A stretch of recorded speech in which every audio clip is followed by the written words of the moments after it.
ये कहानी रानी और एक ब्रह्म राक्षस की है। रानी ने कैसे ब्रह्म राक्षस से अपनी प्यास बुझाती है और रानी के शरीर से आत्मा गायब हो जाती है। कहानी को पूरा सुनिए, मजा आएगा। तो चलिए कहानी को शुरू करते हैं। बहुत समय पहले एक बड़ा और शक्तिशाली शाही साम्राज्य था जिसका नाम रतिराज्य था। यह राज्य अपनी समृद्धि और भव्यता के लिए प्रसिद्ध था। सोने से जड़े महल, हरियाली से भरे जंगल और सुख संपत्ति से भरा जीवन, ये सब इसे एक परिलोक जैसा बनाते थे। लेकिन इस राज्य की सबसे बड़ी शोभा थी उसकी रानी, रानी काम्या। रानी काम्या ऐसी सुंदर थी कि उसकी सुंदरता की तुलना स्वर्ग की अप्सराओं से की जाती थी।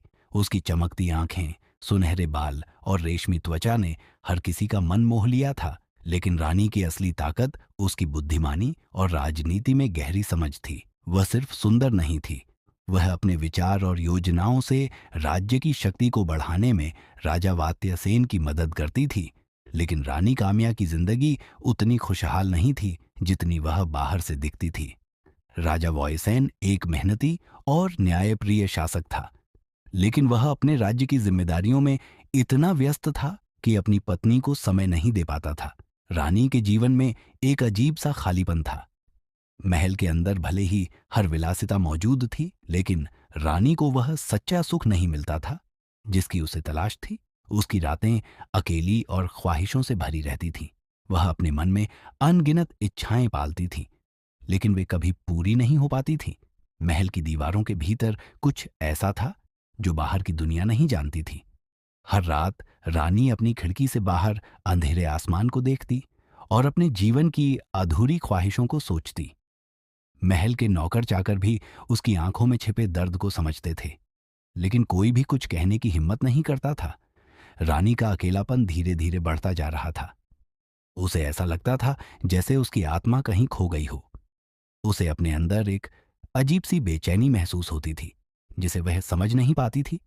एक दिन रानी ने फैसला किया कि वह महल से बाहर निकले।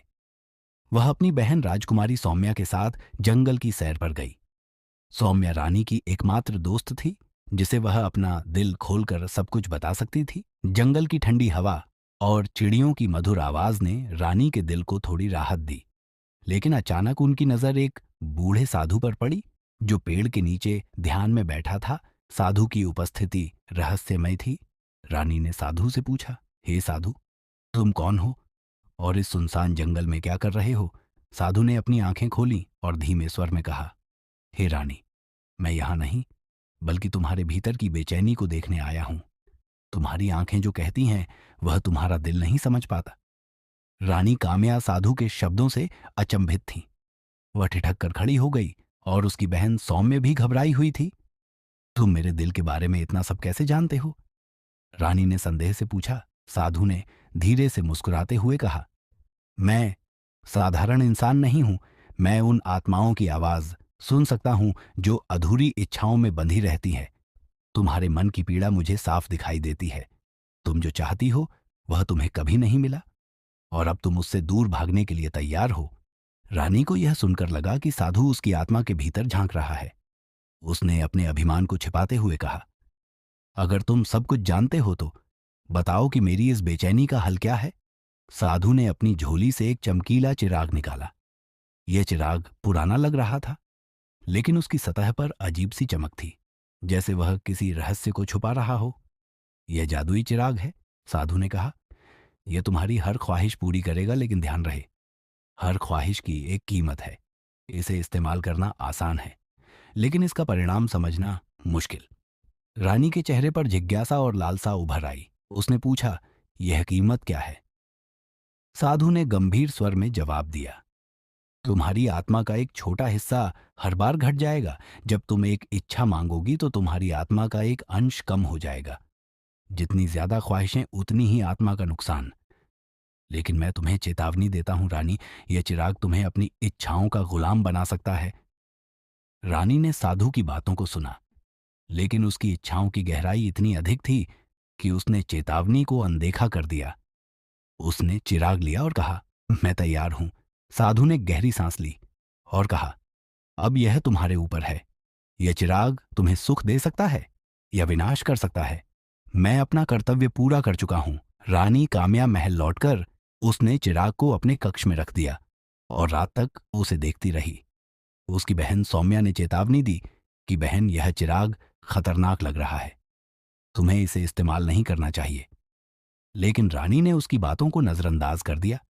जब पूरी रात हो गई और सो गई, रानी ने चिराग को उठाया और उसे हल्के हाथों से रगड़ा। अचानक एक गहरे धुएं का गुब्बार उठा और कमरे में अंधेरा छा गया।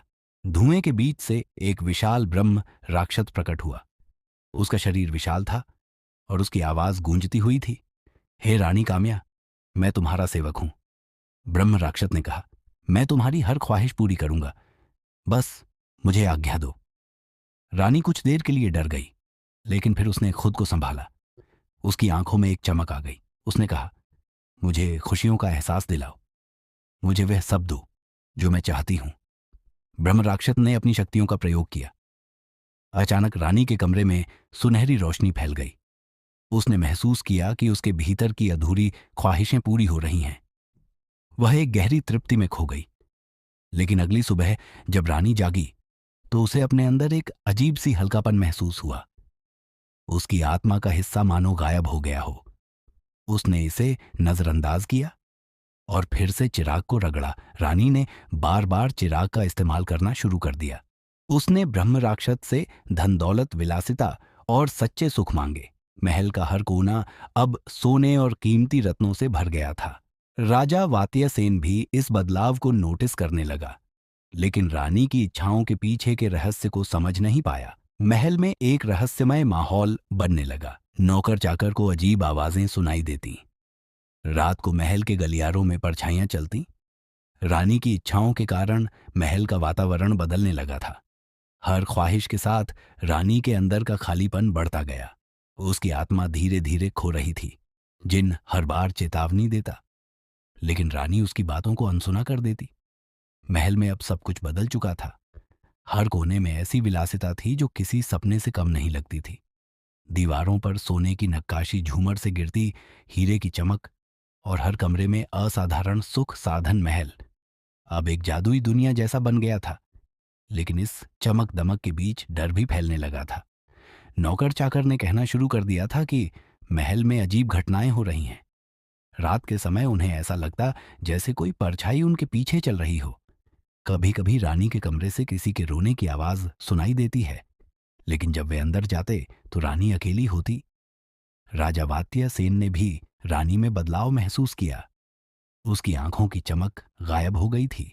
वह ज्यादा समय अपने कमरे में बिताने लगी थी और बहुत कम लोगों से मिलती। एक रात रानी ने फिर से चिराग को रगड़ा।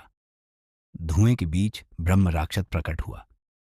रानी से गंभीर स्वर में कहा, आपकी आत्मा का बड़ा हिस्सा पहले ही खत्म हो चुका है। हर इच्छा आपको अंदर से खाली कर रही है। मैं आपको चेतावनी दे चुका हूं, लेकिन आप रुकने का नाम नहीं लेती। रानी ने उसे घूरते हुए कहा, मुझे तुम्हारी चेतावनी की परवाह नहीं, मुझे मेरी इच्छाएं पूरी करनी है। मुझे खुशी चाहिए।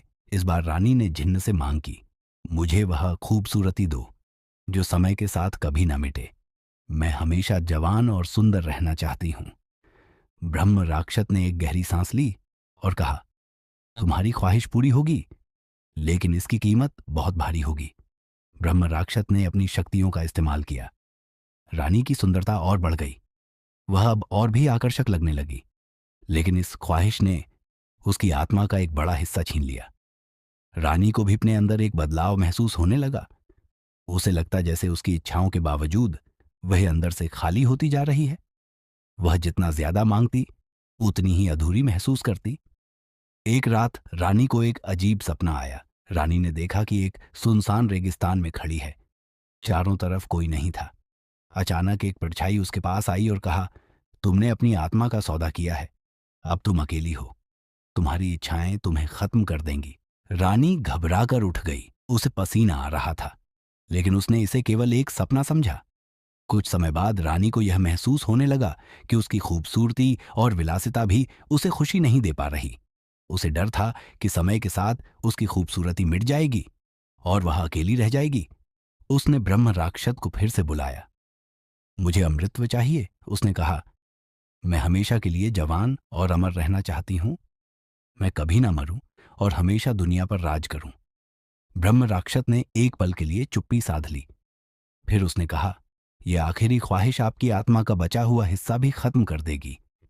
आप अमर तो होंगी, लेकिन आत्मा के बिना आप सिर्फ एक खाली शरीर बन जाएंगी।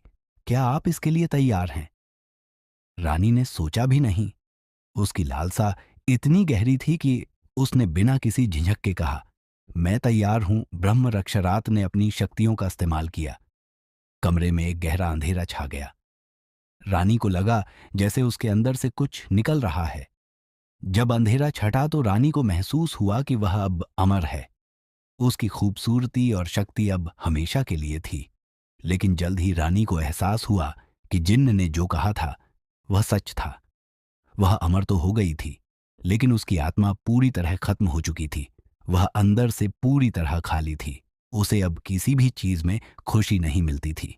महल अब पूरी तरह शापित लगने लगा। नौकर चाकर ने महल छोड़ दिया। राजा आदित्य भी रानी के अजीब व्यवहार से परेशान होकर उससे दूर रहने लगा। रानी अकेली हो गई। वह अमर थी, लेकिन यह अमृत अब एक श्राप बन गया था। हर रात वह महल के गलियारों में भटकती रहती, अपनी खोई हुई आत्मा की तलाश में। आज भी उस राज्य में रानी काम्या का महल खड़ा है। लोग कहते हैं कि रात के समय वहां रानी की आत्मा की आवाजें सुनाई देती हैं। वह हर आने वाले को चेतावनी देती है, इच्छाओं पर काबू रखना सीखो। अगर तुम अपनी इच्छाओं को नियंत्रित नहीं करोगे तो वे तुम्हें खत्म कर देंगी, जैसे उन्होंने मुझे खत्म कर दिया। दोस्तों, अगर ये कहानी आपको पसंद आई हो, चैनल को सब्सक्राइब और लाइक और कमेंट करें।